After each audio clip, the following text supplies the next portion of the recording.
बच्चों के लिए उनके पिता उनके रियल हीरो होते हैं, लेकिन क्या रियल हीरो ही विलन बनकर अपनी मासूम सी बच्ची की निर्मम हत्या कर सकता है? कश्मीर के कुपवाड़ा जिला के लौलाब इलाके में ये दिल दहला देने वाला वाकया पेश आया। वारदात के बाद की तस्वीरें इतनी भयावह थी कि देखकर हर कोई विचलित हो जाए, और इसीलिए ये तस्वीरें तो हम आपको नहीं दिखाएंगे, लेकिन मासूम उज़्मा के पिता मोहम्मद इकबाल ने अपनी फूल सी बच्ची की हत्या करने के लिए आखिर क्यों मजबूर होना पड़ा, ये आपको हम जरूर बताएंगे। नमस्कार, मैं हूं राधा ठाकुर और आप हमारे साथ जुड़े हैं न्यूज़ 18 JKLH के सोशल मीडिया प्लेटफॉर्म पर। 29 मार्च की शाम इफ्तारी का वक्त था। उज़्मा के माता पिता का किसी बात को लेकर झगड़ा हो जाता है, और ऐसा नहीं था कि ये झगड़ा कभी कभार होता था। पुलिस को दिए बयान में इकबाल मोहम्मद बताता है कि पिछले 1 साल से पत्नी से किसी न किसी बात को लेकर उसका झगड़ा हो रहा था। 29 मार्च की सुबह भी मियां बीबी में झगड़ा हुआ था, लेकिन जब शाम के वक्त फिर से झगड़ा हुआ तो उसने तैश में आकर अपने हाथ में चाकू लिया और खुद को मारने की बात कहते हुए वो घर से बाहर निकल गया। पिता को गुस्से में बाहर जाता देख मासूम उज़्मा भी अपने पिता के पीछे पीछे भागी और 5 रुपए देने की जिद करने लगी।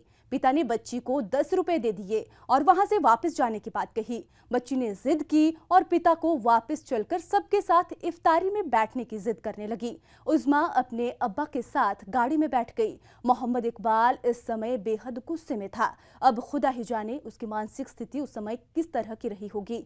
पुलिस को दिए बयान में मोहम्मद इकबाल बताता है कि तैश में आकर पहले उसने अपनी बच्ची को मारने और फिर खुद की जान को खत्म करने के बारे में सोचा। उसने बच्ची का गला घोंट दिया और जब बच्ची ने दम तोड़ दिया तो मोहम्मद इकबाल को होश आया कि आखिर उसने ये क्या कर दिया। उसके हाथों से कितना बड़ा गुनाह हो गया है। चंद सेकंड पहले जो बच्ची अब्बा अब्बा कहकर अपने पिता को मनाकर घर वापस जाने की जिद कर रही थी, वो अब महज एक शव था। घबराए हुए मोहम्मद इकबाल ने बच्ची के शव को ठिकाने लगाने के बारे में सोचना शुरू कर दिया। उसने कोठार, जो कि लकड़ी का एक स्टोर होता है, वहां पर उज़्मा के शव को फेंक दिया और चाकू के साथ बच्ची का गला काट दिया। जब घर वापस पहुंचा तो परिवार वालों ने पूछना शुरू किया कि उज़्मा आखिर उसके साथ गई थी और वो कहां है, लेकिन मोहम्मद इकबाल ने टाल मटोल करते हुए इस बात से इनकार कर दिया कि बच्ची उसके साथ गई ही नहीं थी। जब बच्ची को ढूंढा जाने लगा तो घर के पास के कोठार में क्षत विक्षत हालत में मासूम उज़्मा का शव पड़ा मिला। परिवार में चीख पुकार मच गई। इसके बाद पूरे इलाके में खबर पहुंची तो सनसनी फैल गई। बच्ची की हालत देख हर कोई स्तब्ध था। मौके पर पहुंची पुलिस की टीम ने मौकाए वारदात से सुराग जुटाए। पुलिस के अनुसार पहले शक की सुई आसपास के लोगों पर गई, लेकिन जब पोस्टमार्टम की रिपोर्ट सामने आई तो परत दर परत मामला सुलझने लगा।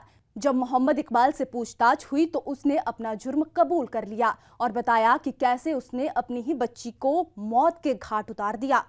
सोचिए जरा क्या होता अगर 29 मार्च की शाम उज़्मा की अम्मी अब्बू का झगड़ा नहीं हुआ होता। सोचिए उस माँ की आज क्या हालत होगी जिसकी 8 साल की मासूम बच्ची अब इस दुनिया में नहीं है और उसका पति ही उसकी बच्ची की हत्या के जुर्म में सलाखों के पीछे है। ये पूरी वारदात हमें ये सोचने पर मजबूर कर देती है कि हमारे छोटे छोटे झगड़े हमें किस हद तक परेशान कर सकते हैं। हमारा ये झगड़ना, हमारा गुस्सा हमारी जिंदगी को नरक बना सकता है। हमारे अपने, जिन्हें हम पूरी दुनिया में सबसे ज्यादा प्यार करते हैं, जिन्हें हम मुसीबत में नहीं देख सकते, जिनसे दूर जाने पर हम खुद को अकेला महसूस करते हैं, आखिर उन्हें मारने का विचार हमारे दिमाग में कैसे आ सकता है। कहने का मतलब सिर्फ इतना है कि ये रिश्ते और ये अपने जो हमारे लिए खुदा के बेशकीमती तोहफे हैं, इन तोहफों को संभाल कर रखिए, प्यार से रखिए, वरना कहीं उज़्मा के माता पिता की तरह इस छोटी सी बात को समझने के लिए बेहद देर ना हो जाए।